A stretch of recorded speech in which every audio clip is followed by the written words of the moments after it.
what's been happening with college football and players that are coming out or declaring themselves eligible for the draft, there's been a lot of conversation. And that conversation has to do with what do the Chiefs do with this very first pick that they possibly will be picking within the first 10 picks of the NFL draft. And there's a lot of back and forth. A lot of people are saying they need to go and get the best defensive player that they can. A lot of people are saying that they need to go and get a running back. A lot of people are saying they need to get a wide receiver or a corner. Here's the deal. A lot of it is going to depend on what happens during the off season as far as free agency goes.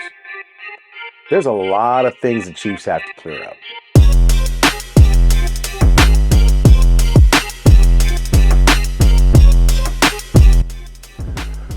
Hey, what's happening, everybody? I am Big Temp, and this is the Cave Cast. Now, usually I am joined with my co-host, Mr. Mike LaFleur, but he's been having some technical difficulties. So we're going to try to do this solo dolo again. I'm in the middle of watching some college football bowl games right now. I am actually watching the USC versus TCU bowl game, the Valero Alamo Bowl. They've got so many now I can't keep up with them. But the reason I'm doing this is because there's some good talent out here on the field. There's a lot of talent that's not playing tonight.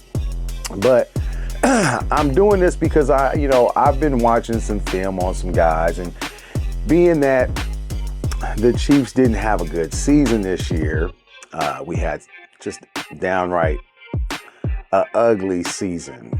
Everything that could have gone wrong did go wrong. So, and I said, well, now that the Chiefs are out and they are not a part of the playoffs, which is it's been a long time since we can say that, right?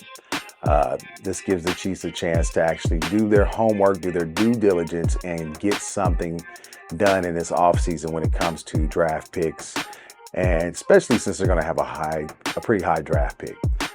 Y'all have to forgive me too. I'm getting over whatever this crap is that I've had for the last 2-3 weeks. So if you are new and this is your first time joining the channel, thank you.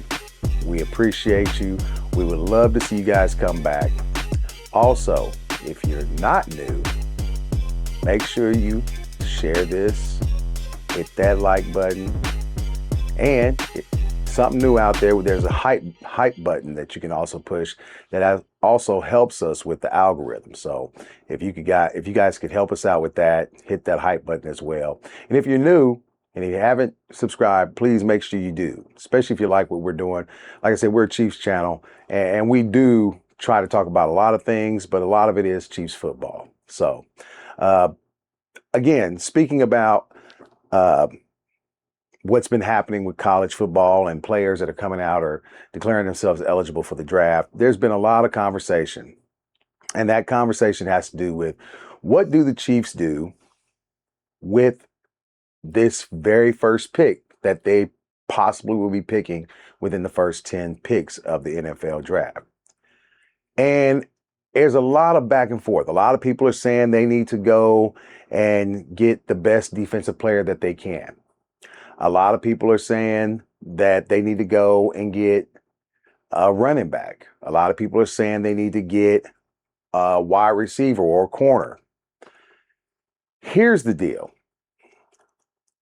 A lot of it is going to depend on what happens during the off season as far as free agency goes. There's a lot of things the Chiefs have to clear up. A lot. And most of that is going to be because of how badly they're over on the salary cap, right? It's about anywhere between $34 to $44 million that they're over. And they're going to be able to change some of that. They're going to be able to fix some of that. A lot of it's going to be with restructuring of deals, probably with, Patrick Mahomes, and another part of that will probably be with Chris Jones. And we still don't know what's going to happen with Travis Kelce or Jawan Taylor, for that matter.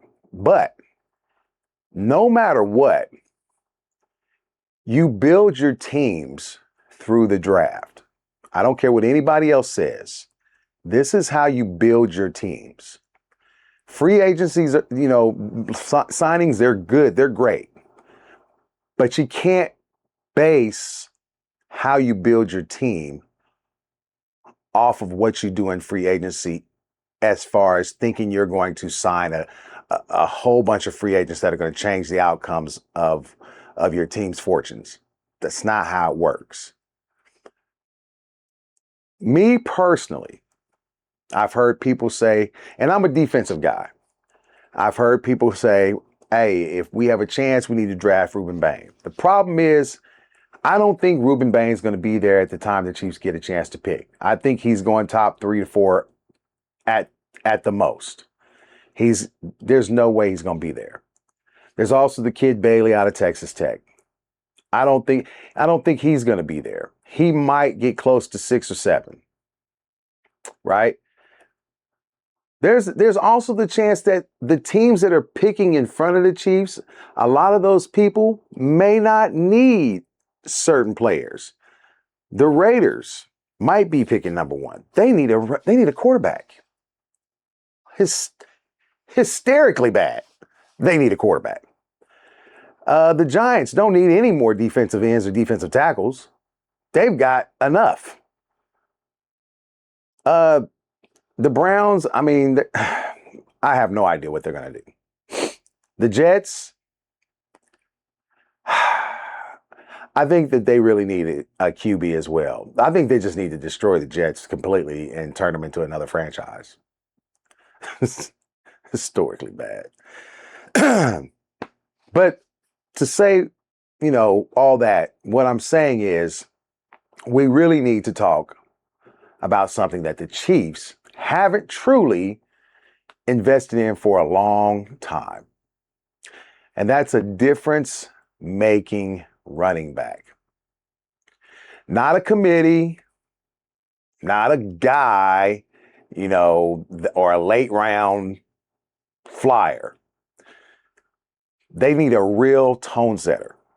This needs to happen. Okay? And the reason I'm saying this is because they haven't had a guy to pair with Mahomes as far as a field flipper.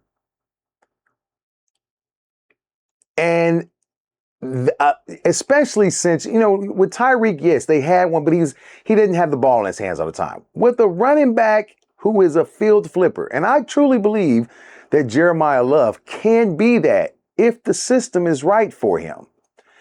And that's why when Kansas City is on the clock, the name should be circling in that room, in the boardroom, is Jeremiyah Love out of Notre Dame. This offense has turned Patrick Mahomes versus the world. That's basically what's happened.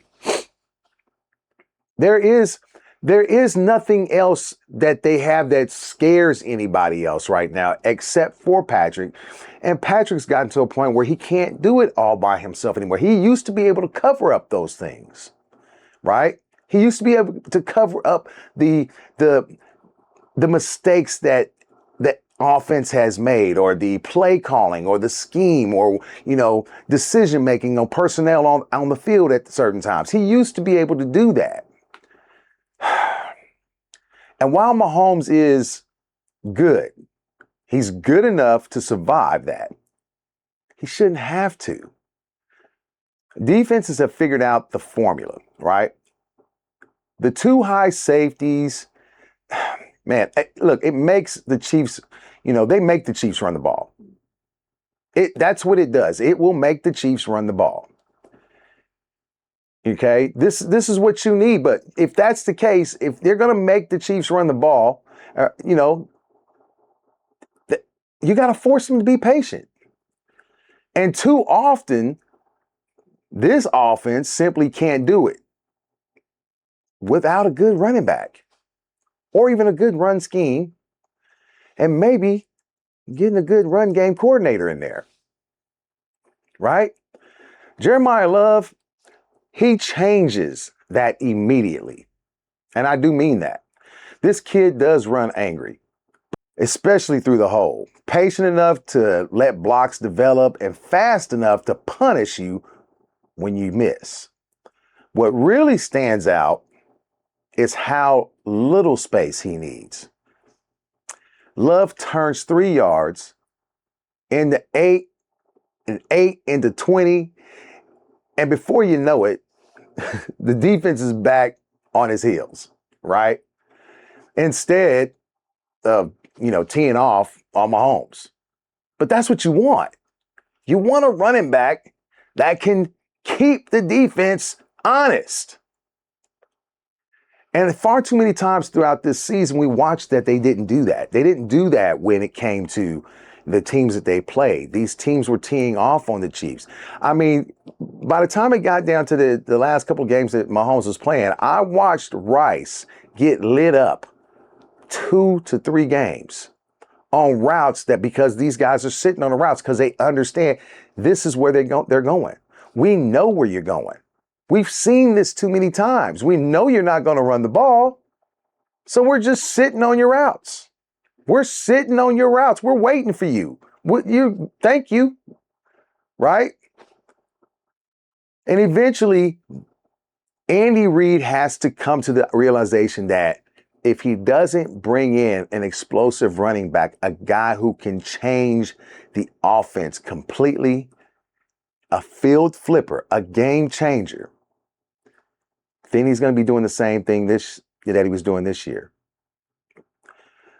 And let's be honest. The Chiefs' offense has looked predictable at times, right? I mean, I mentioned that just shortly. Short routes, long developing plays, nothing in between. It's like a back like Love gives Andy Reid something that he hasn't had in years. And I get so demonstrative or so irritated about this because it's something that is so simple to have done. Trust me, I understand. They have Brashard Smith, right? And they never gave this kid a chance to run the ball. Never did they. But if that's the case, if he can be in this system and be maybe sort of like what a Jerick McKinnon was in the system, maybe some tweaks and changes here, you get a Jeremiyah Love who's a reliable run threat, who forces linebackers to step up and safeties to hesitate. I mean, that can change everything. That half second, it matters. That's the difference between Mahomes getting hit and Mahomes hitting Kelsey in stride or hitting Rice in stride, right? People will say running back isn't a first round position. I say bullshit. I call bullshit. For years, the running back recently has become the scapegoat of the NFL. And I'm sorry, I've said it. Let's look at what happens when you put a good running back on a fucking team that actually has coaching, or how should I say, competent coaching, already has an established, really good QB, and you put him with an offensive line that can actually do something for him, right? I mean, there's plenty of guys to look at the last couple of years that have switched teams. Saquon Barkley to be the perfect example, right? Josh Jacobs, another example. There's plenty of examples to go around. These running backs are not washed. They're not flukes. They're good running backs. They're game changers for these teams. The problem is they were with bad teams who didn't utilize them correctly, right? I just don't get it, right? So saying that the running back isn't a first round position or isn't a first round draft position, or I just think is ridiculous. I mean, that's fine. If that's your position, in theory, fine. But roster construction isn't theory. It's reality. And the reality is the Chiefs are built to win right now. Jeremiyah Love isn't a luxury pick. He's a solution. He shortens games. I mean, I don't know what else you can say about that. He shortens games. He keeps the defenses honest. He takes pressure off of battered, offensive line and a quarterback, especially like Mahomes, who has been asked to be Superman every single fucking week. You gotta give this kid. Look, he averaged 6.9 yards per fucking carry. I'm sorry. If I got a running back who's for Notre Dame who plays every big time school there is damn near, they don't have a division or a set conference or anything like that necessarily. And they don't shy away from nobody. He's averaging 6.9 yards per carry. 16, 15 touchdowns per season. Especially over the last two. No, makes no sense. You get the best fucking player available at that time. And if you really need a running back, that's who the fuck you go get. I'm sorry. If Kansas City wants to extend the championship window that they have, instead of grinding it down, they need balance. They need physicality. They need someone who makes defenses pay for daring them to run the ball. Right? Jeremiyah Love, he does all of that. That's why he should be the pick. I mean, if you think, I'll put it like this. If Reuben Bain and Bailey are not there at that position, and Caleb Downs, to me, this is how I look at it. Jeremiyah Love is my third best player on my board right there, because I know Reuben Bain is going to be gone. I know Bailey's going to be gone. If Jeremiyah Love is there and he's my third best player on my board and Caleb Downs is my 4, I'm picking Jeremiyah Love. I know there are other needs that this team, has. But you would be taking one of the biggest stones that is causing you problems, one of the biggest holes, and you would be plugging that hole automatically with the addition of Jeremiyah Love. Who do you think the Chiefs need to pick in their first round? I know this early. We've got a long time for the draft, but this is the kind of conversations I like to have. Because we have nothing but time as far as right now goes. We have nothing but time. We've got to wait for Mahomes' knee to get better.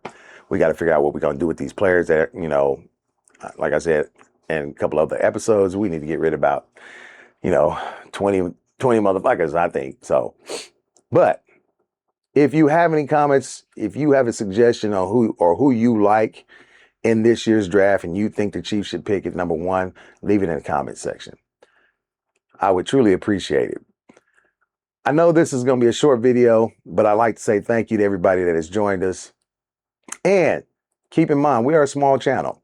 So if you're new to this channel, or if you've rejoined us again, share this with other people that you know. Okay? That helps us and it gets us out to more people. So that's all I have for tonight. I want everybody to think about this. And like I said, if you have a different choice of who you think the Chiefs should take in their first round pick, leave it in the comment section. We'll comment. We'll be doing another one of these on probably next week. So thank you guys for joining us, and we hope to see you again next week. I'm Big Temp, and we're the Cavecast. Y'all take it easy.